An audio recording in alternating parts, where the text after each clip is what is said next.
আমার নাম আদ্রিতা। বন্ধুরা সবাই কেমন আছো?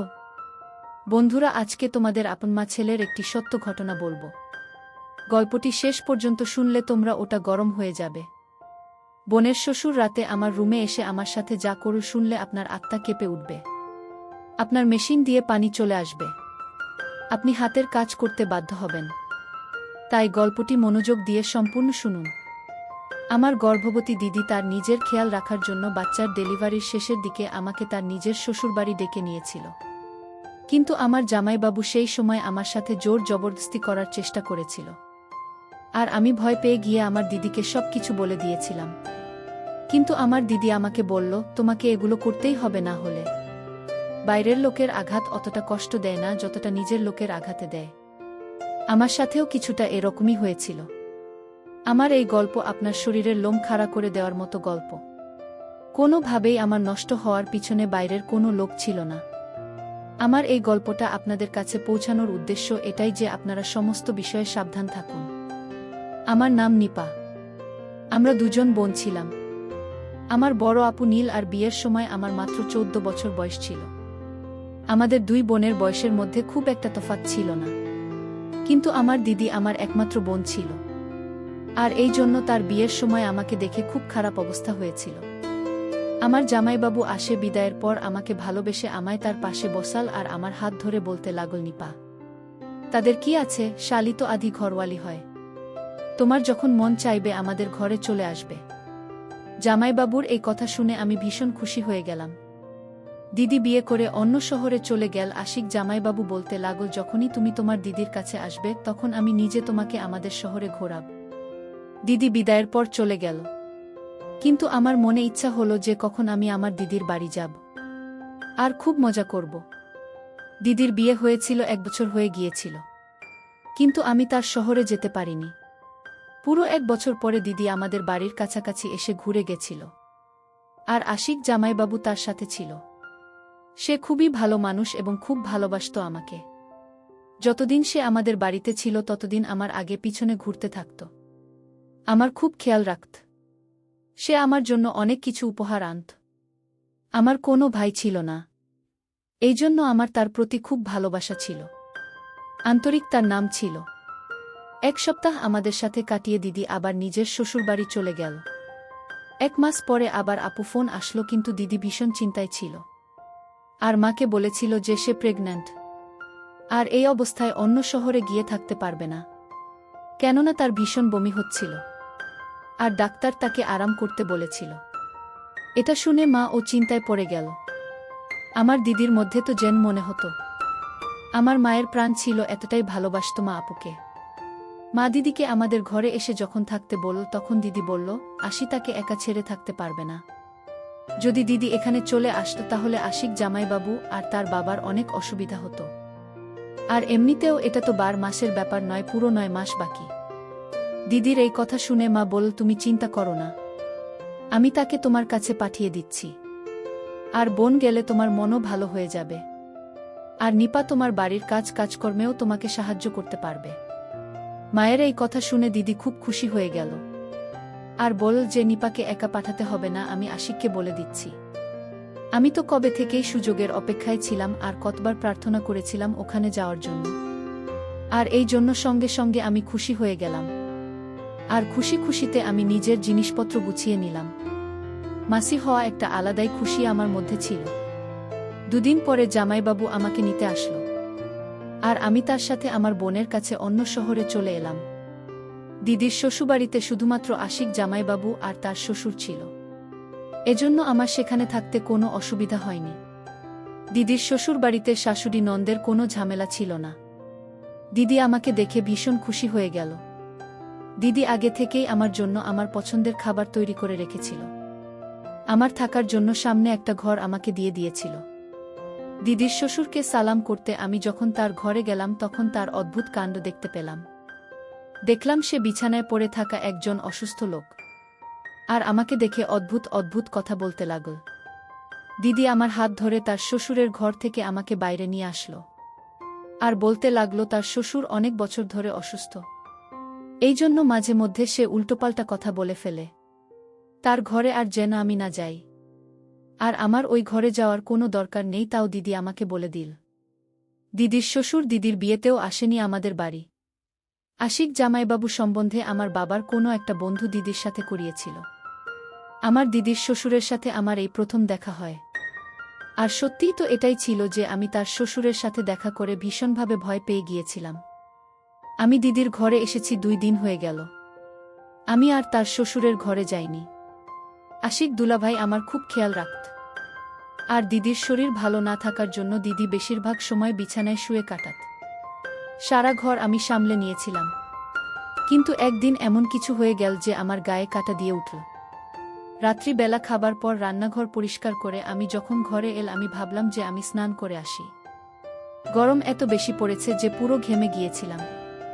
আমি স্নান করার জন্য আমার ঘরের বাথরুমে ঢুকে গেলাম।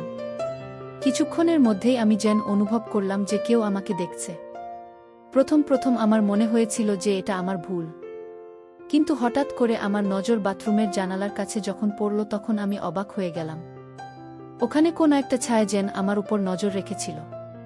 আমি যেন দেখতে পেলাম। আর আমার বিশ্বাস হয়ে গেল যে কেউ লুকিয়ে লুকিয়ে আমাকে দেখছে।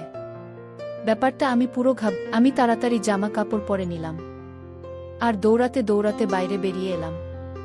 দিদির ঘরে যখন গেলাম তখন দিদি আর জামাই বাবু আরাম করে একসাথে বিছানায় শুয়েছিল। আমি তাড়াহুড়োতে তাদের ঘরের দরজায় টোকা দিতে ভুলে গিয়েছিলাম। এবার তাদের দুজনকে একসাথে দেখে আমি লজ্জা পেয়ে গেলাম। জামাইবাবু উঠে বসে পড়ল আর বলল, ভিতরে চলে এসো নিতা, দরজায় দাঁড়িয়ে কি করছো? আমি বুঝতে পারছিলাম না যে আমার কি করা উচিত। আমি তাকে কি করে বলতাম যে বাথরুমের জানালা দিয়ে কেউ আমাকে যেন দেখছিল মনে হলো। কোনো একটা ছায়া দেখতে পেলাম যেন মনে হলো। আমি এমনি বলে দিয়েছিলাম যে দিদির কাছে জিজ্ঞেস করতে এসেছি দিদি দুধ খাবে কিনা। দিদি বলল, তুমি আরাম করো, বাকি কাজটা শেষ করে দেবে। আমি দিদির ঘর থেকে বেরিয়ে যখন আমার ঘরে ঢুকেছিলাম তখন দেখতে পেলাম দিদির শ্বশুর বারান্দা দিয়ে হেঁটে নিজের ঘরে যাচ্ছে। আমাকে ভীষণ অদ্ভুত চোখে সে তাকাতে লাগল আর বলতে লাগলো, তুমি খুব সুন্দরী, নিজের খেয়াল রেখো কিন্তু। এই কথা শুনে আমি রেগে গেলাম। ভাবতেও পারেনি যে সে আমাকে এই ধরনের কথা বলতে পারে। আমি ভয় পেয়ে গিয়ে আমার ঘরে চলে গেলাম। সারারাত আমি জেগে রইলাম আর জেগে কাটিয়ে দিলাম এসব ভেবে যে দিদি তো বলেছিল যে তার শ্বশুর পুরোপুরি অসুস্থ আর সে ঘর থেকে বেরোতেও পারে না। তাহলে এত রাতে সে বারান্দায় কিভাবে গেল আর সে কি করছিল? ব্যাপারটা তো খুব অদ্ভুত। আমাকে খুব ভাবিয়ে তুলেছিল। বাথরুমের জানালার কাছে যেটা ছিল সেটা কি শুধুমাত্র আমার চিন্তা নাকি সত্যি? ওটা কি আমার চিন্তা ছিল? ওটা দিদির শ্বশুর ছিল না তো? এই প্রশ্নটা আমাকে পাগল করে দিচ্ছিল। পুরো রাত এমনি তাকিয়ে তাকিয়ে আমি কাটিয়ে দিলাম। তারপরের দিন সকালবেলা জামাইবাবু অফিস যাবার সময় বলে গেল, নিপা, আমি বিকাল বেলা তাড়াতাড়ি চলে আসব আর তোমাকে শপিং এর জন্য বাজার করতে নিয়ে যাব। তুমি বিকেলবেলা রেডি থেকো।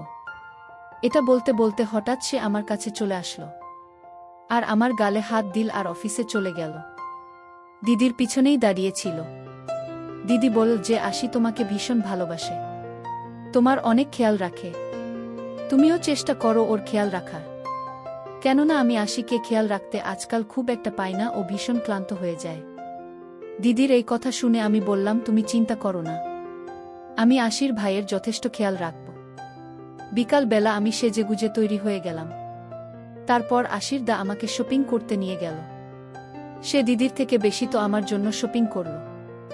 আমি ভীষণ খুশি ছিলাম, কিন্তু আমি কি করে জানব যে আমার এই খুশি বেশ কিছুদিনের জন্য, মাত্র কয়েকদিনের জন্য মাত্র। সেই রাতে আমি ভীষণ ক্লান্ত হয়ে ঘুরে এলাম আর খাবার খেয়ে চলে গেলাম বিছানায় আর শুয়ে ঘুমিয়ে পড়লাম। মাঝরাতে হঠাৎ করে কারেন্ট চলে গেল আর আমার গরম লাগতে চোখ খুলে গেল ঘুম থেকে। যেন এমন মনে হলো যে কেউ আমার বিছানায় রয়েছে। ঘরের মধ্যে এত অন্ধকার ছিল যে আমি কিছু দেখতে পেলাম না। আর হঠাৎ করে যেন কেউ একজন আমার কাছে আসা শুরু করল। আমার দম বন্ধ হতে থাকল। আমি চেঁচাতেও পারিনি। কিন্তু যখন বুঝলাম যে আমার সাথে কিছু বাজে হতে চলেছে, আমি আমার সব শক্তি দিয়ে জোরে ধাক্কা দিলাম তাকে। সে আন্দাজ করতে পারেনি যে আমি তাকে এত জোরে ধাক্কা দেব। সে একদমই পিছনে সরে গেল আর পালিয়ে গেল আমার ঘর থেকে। আমি এখনো পর্যন্ত কিছু দেখতে পাচ্ছিলাম না। অন্ধকার অনেক বেশি ছিল। আমি দেওয়াল ধরে ধরে দিদির ঘরে গেলাম। আমি গিয়ে দিদিকে যখন ডাকলাম, দিদি আমাকে বলতে লাগল, নিপা, তুমি চিন্তা করো না, আশিক লাইট ঠিক করতে গেছে। মাঝে মধ্যে আমাদের বাড়িতে কারেন্ট চলে যায়। আশিক তাড়াতাড়ি ঠিক করে দেবে। নিজের মোবাইল ফোনের টর্চও চালাল, আমার কাছে তো মোবাইলও ছিল না। আমি দিদির কাছে বসে কাঁদতে লাগলাম। একটু পরেই লাইট চলে এল। দিদি বলতে লাগল, তুমিও পাগল আছো? একটুখানি অন্ধকার দেখে ভয় পেয়ে গেলে? তাহলে আমার কি খেয়াল রাখবে তুমি? দিদির কথা শুনে আমি বললাম, ব্যাপারটা সেরকম নয়। আমার ঘরে কেউ একজন ছিল। আমার কথা শুনে দিদি জোরে জোরে হাসতে লাগল। বল যে আশিক আমার সাথে আমার ঘরে ছিল। আমার শ্বশুর ঘর থেকে বেরোতেই পারেন না। তুমি অন্ধকারের জন্য ভয় পেয়ে গেছো, কোনো ব্যাপার না। আমি জানি না আমি দিদিকে কিভাবে বিশ্বাস করব যে আমার ঘরে সত্যিই কেউ ছিল, কিন্তু সেটাকে ছিল আমি বুঝতেই পারছিলাম না। যদি আশির দুলাভাই দিদির সাথে থাকে তাহলে আমার ঘরে কি ছিল? প্রথমে বাথরুমের জানালার কাছে কেউ একজন নজর রেখেছিল, আর এবার ঘরের মধ্যে কেউ একজন ছিল। মনে হলো আমি ভয় পেয়ে গেলাম। আমার মাথার মধ্যে থেকেই খালি দিদির শ্বশুরের খেয়াল আসছিল। লাইট ঠিক করে আশির দাদা ঘরে আসলো আর আমাকে দেখে বলল যে, নীল, আমি তোমাকে প্রথমেই বলেছিলাম যে অন্ধকারেও ঘাবড়ে যাবে, তুমি ওর কাছে চলে যাও। দিদি জামাইবাবুকে বলতে লাগলো, খুব অন্ধকার ছিল, আমি যদি পড়ে যেতাম? আমি কি করে জানব যে ও এত ভয় পেয়ে যাবে? আমি দুজনকে বললাম, তোমরা আমাকে নিয়ে চিন্তা করো না, আমি ঠিক আছি। আর এবার আমি আমার ঘরে গিয়ে ঘুমিয়ে পড়ব। আমি দিদিকে বেশি চিন্তা করতে দিতে চাইনি, কেননা মা বলেছিল যে ডাক্তার দিদিকে টেনশন নিতে বারণ করেছে। আমি ভয় পেতে পেতে নিজের ঘরে এলাম আর দরজা ভিতর থেকে লক করে বিছানায় শুয়ে পড়লাম। ঘুম তো আমার আসছিল না কিছুতেই। আমি ভাবছিলাম যে কোনো না কোনো বাহানা করে ঘরে চলে যায়। পুরোটাই আমার মিথ্যা সন্দেহ ছিল না, এই ব্যাপারটা আমার পুরো বিশ্বাস ছিল। কেউ আমায় একাকিত্বের সুযোগ নেওয়ার চেষ্টা করছিল। পরের দিন আসি। দাদা কোনো একটা কাজের জন্য কিছুক্ষণের জন্য দুপুরবেলা অফিস থেকে ঘুরে আসলো। ওই সময় দিদি ওষুধ খেয়ে নিজের ঘরে গভীর ঘুমে ঘুমাচ্ছিল, আর আমি রান্নাঘরে খাবার তৈরি করছিলাম। আর আমাকে সে পেছন থেকে জড়িয়ে ধরেছিল। আমি তার থেকে এই ব্যবহার একেবারেই আশা করিনি। আমি ভয় পেয়ে নিজেকে তার থেকে ছাড়িয়ে নেওয়ার চেষ্টা করতে লাগলাম। আমার আওয়াজ যেন আমার গলার মধ্যে আটকে গেল আর আমি কিছু বলতে পারলাম না। কিন্তু আশিক তো আমাকে ছাড়ার বদলে আরও জোরে জড়িয়ে ধরল আর বলতে লাগল যে, তুমি এত সুন্দরী, তোমার থেকে নজর ঈশ্বরে না। আমি অনেক চেষ্টা করে তার হাত থেকে নিজেকে ছাড়াল আমার রান্নাঘর থেকে বাইরে পালিয়ে গেলাম দূরে। তখন আশিক আরও বলতে লাগল যে, তোমাকে স্নান করার সময়ও খুব সুন্দর লাগে, আর আমার মোবাইলে তোমার ভিডিও আছে। জামাইবাবুর এই কথাগুলো আমার যেন দম বন্ধ হয়ে আসছিল। আমি ভাবতেও পারিনি যে এই লোকটা এত নোংরা একটা লোক। আমি কাঁদতে কাঁদতে যখন জামাইবাবুর দিকে তাকালাম তখন সে বলতে লাগলো, আমি তোমার সাথে শুধুমাত্র প্রেম ভালোবাসার কথা বলতে চাই। আর বলতে বলতে আমার দিকে এগিয়ে আসলো আর আমি ঘরে চলে গেলাম আর নিজেকে ভেতর থেকে লক করে দিলাম। কিন্তু আমি ভয়ে কাঁপতে লাগলাম। আমি আজ আমার জামাইবাবুর এমন রূপ দেখলাম যে এর আগে আমি তো তাকে দাদা ভেবেছিলাম, কিন্তু সে তো আমার মান ইচ্ছের বিরুদ্ধে গিয়ে আমার শত্রু বের হলো। জানি না কবে থেকে তার বাজে নজর আমার উপর পড়েছে, আমি খেয়াল পর্যন্ত করিনি।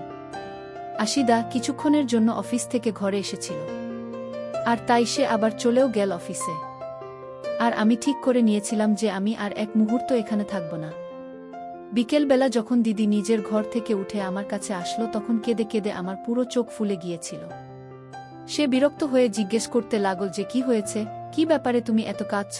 আমি দিদির কাছে সত্যিটা লুকিয়েছিলাম, কেননা উনার অবস্থা এমন ছিল না যে আমি জামাইবাবুর ব্যাপারে এত বড় কথা বলবো। আমি কাঁদতে কাঁদতে বললাম যে খুব মা বাবার কথা মনে পড়ছে, আমি বাড়ি যেতে চাই।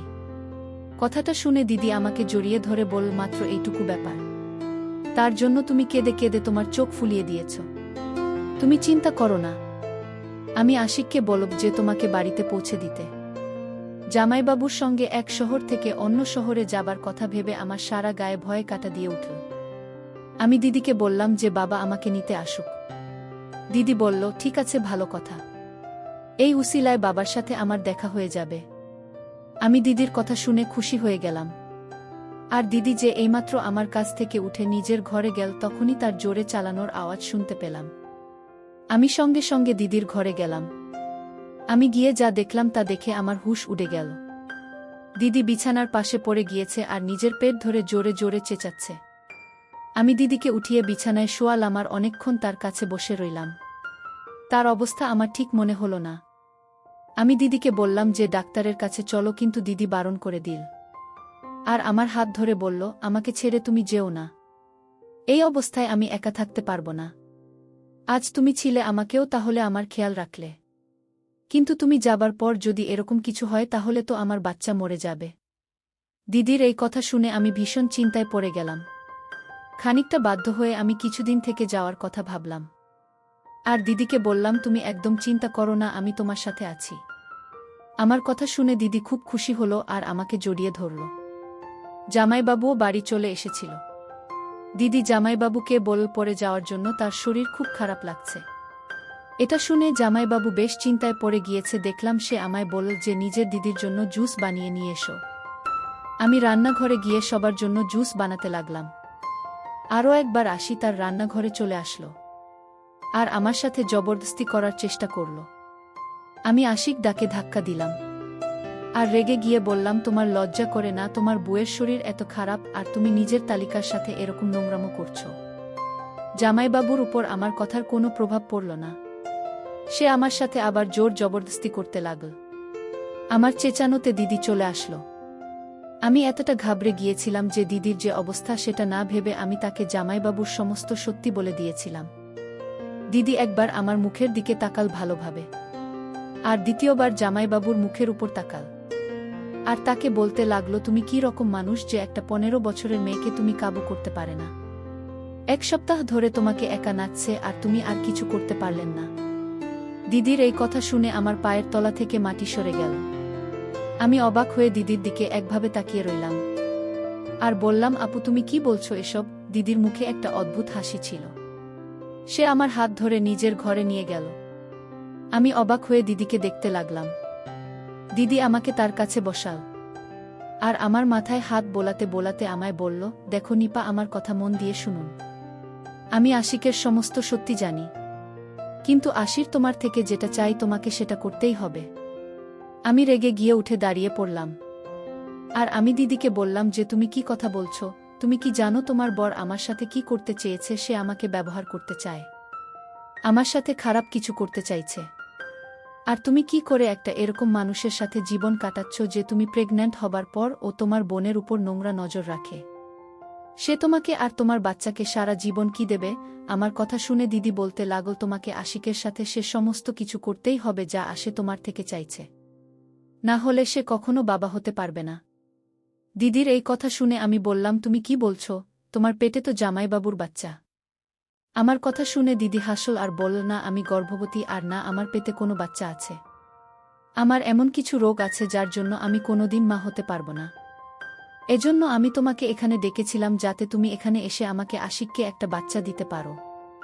আশিক অন্য কারো বাচ্চা দত্তক নিতে চায় না, তার নিজের বাচ্চা চাই। আর এই জন্য আমার কাছে এর থেকে সহজ রাস্তা আর নেই। আমি অন্য কোনো মহিলাকে নিজের সতীন বানিয়ে এখানে আনতে চাই না।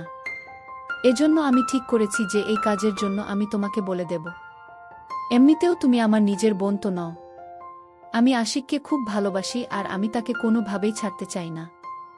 এজন্য আমি চাই যে তুমি গর্ভবতী হয়ে যাও। আমার আশিকের জীবনে সন্তানের ইচ্ছেকে পূরণ করে দাও। আমি তো জামাইবাবুকে এতদিন আমার শত্রু ভেবেছিলাম, কিন্তু আমার দিদিও এই নোংরামি তার সাথে বরাবরের ভাগীদার। নিজের ঘর বাঁচানোর জন্য আমার দিদি আমার জীবন নষ্ট করার কথা ভেবেছিল।